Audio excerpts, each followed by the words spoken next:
Hey, what's up, everybody? Welcome back to NRW. I'm your host today, Rob Medina, and I thank you very much for joining me here today because today I'm reviewing the movie Slumber Party Massacre. And yes, that is the remake of the 1982 horror slasher classic, Slumber Party Massacre.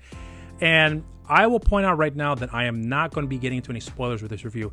I did intend on doing so and having this video released on the day that the film gets released on Sci-Fi, which will be on October 16th.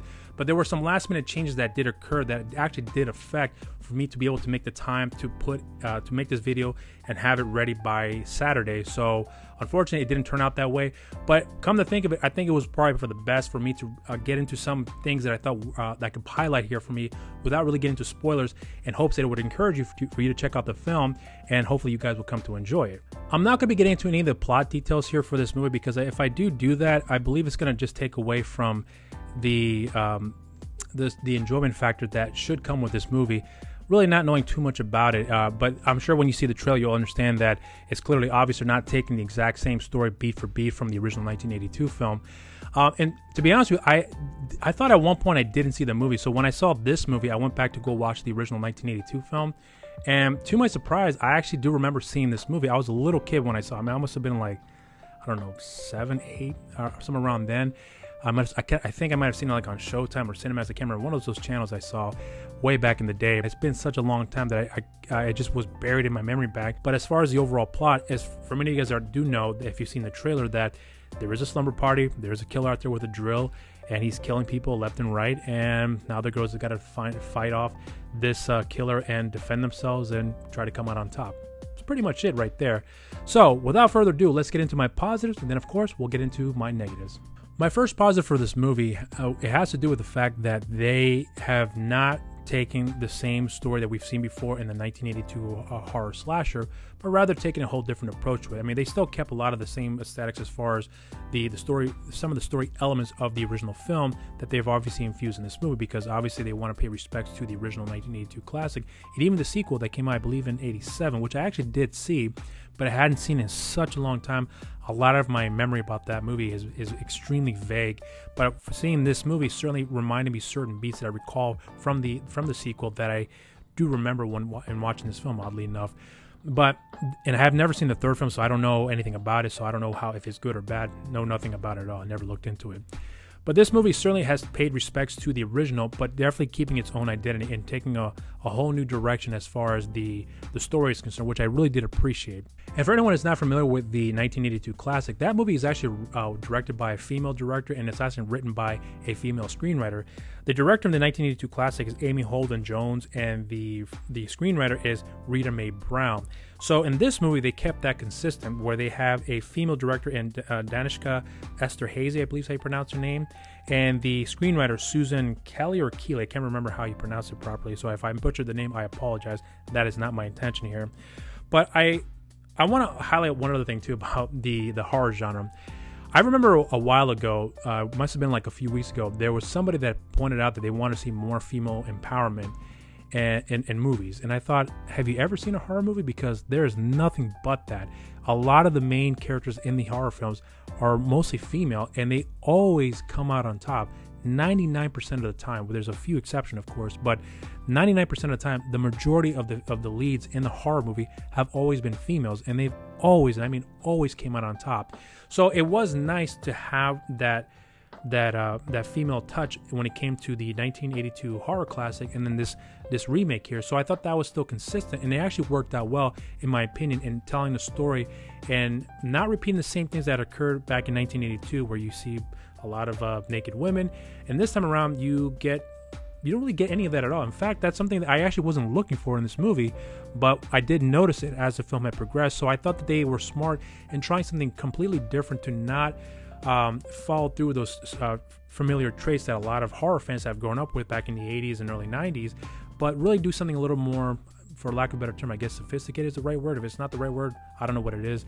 My vocabulary is not all that great, but I do believe that with what they have approached and taken this movie, and really just focusing on the characters, I thought worked well, and still have a lot of the same slasher beats that we're all familiar with. They still have that in this movie too. So under the direction of Danishka and the screenwriter of Susan Keeley or Kelly, they have done a really good job in keeping the tone virtually the same, but just adding a little bit more of a sophistication, if you will, behind it. I hope that I'm saying that correctly. If I didn't, I apologize. I'm doing the best I can to try to explain that here to you, but I'm hoping you understand where I'm coming from with this.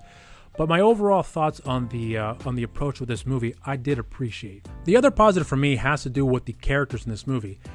Now, this is a slasher film, and I think some people who will watch this movie who don't really care for the genre, they'll probably look at this film and say it's not that great. There's no character development. There's nothing interesting about these characters that you can connect with.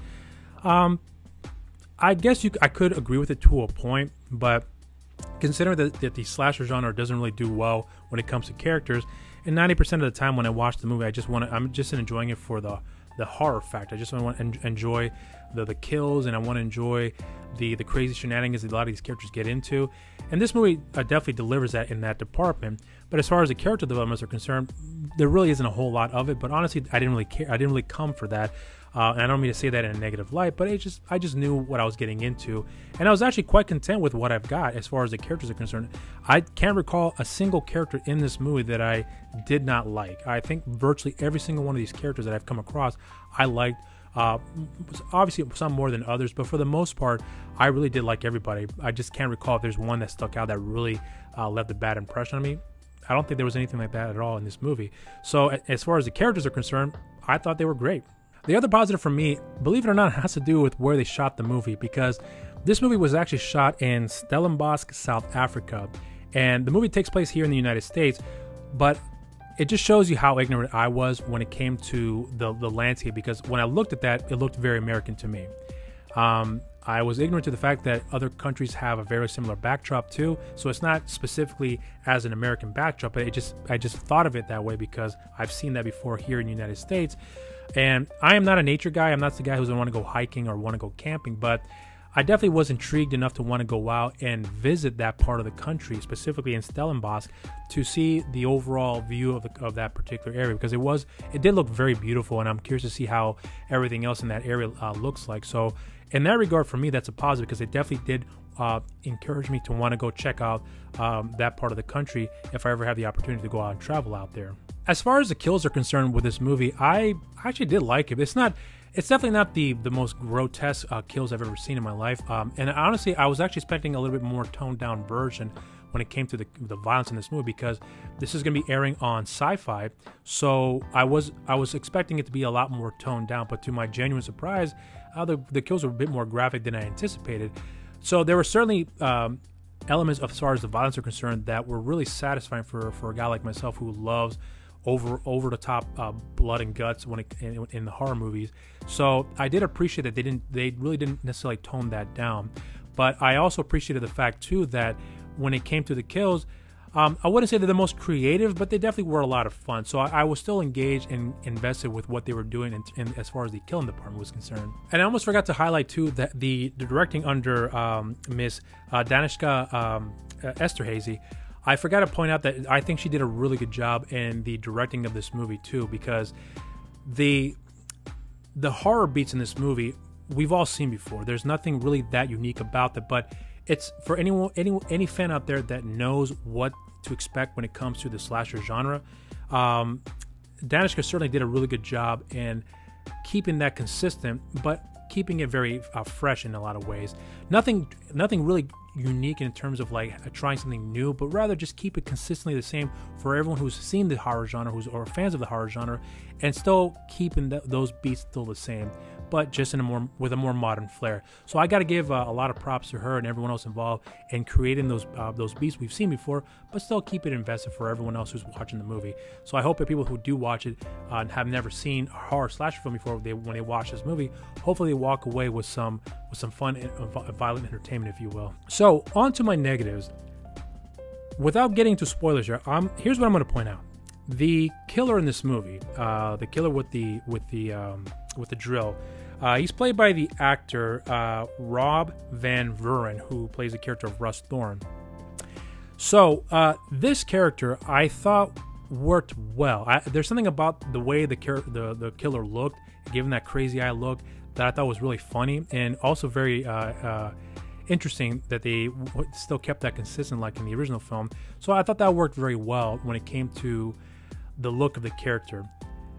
The problem that I did have with the movie was that with the direction that they took with this character, which I appreciated that they took, I really did. I appreciate they took this risk. I say it's a risk because it's either going to work or it's not going to work.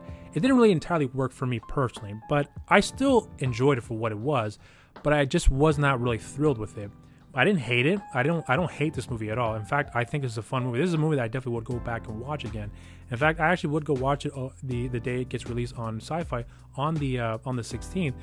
But I still did not walk away with a really satisfying feeling of the use of this character in this movie. And there were some other added elements when it came to this character's backstory that I was very conflicted with. And that's all I will say about that. When you watch the movie, I'm sure there might be some people who will enjoy it and can appreciate what they've done. I was not necessarily in that department when it came to the approach that they've taken with this story. So again, without really getting into spoilers here, it's something that I thought could have worked, but just didn't really work for me. Not to say that I'm not saying that you're not going to enjoy it. You may walk away and say, this is fantastic, I love what they did, and I think that's great.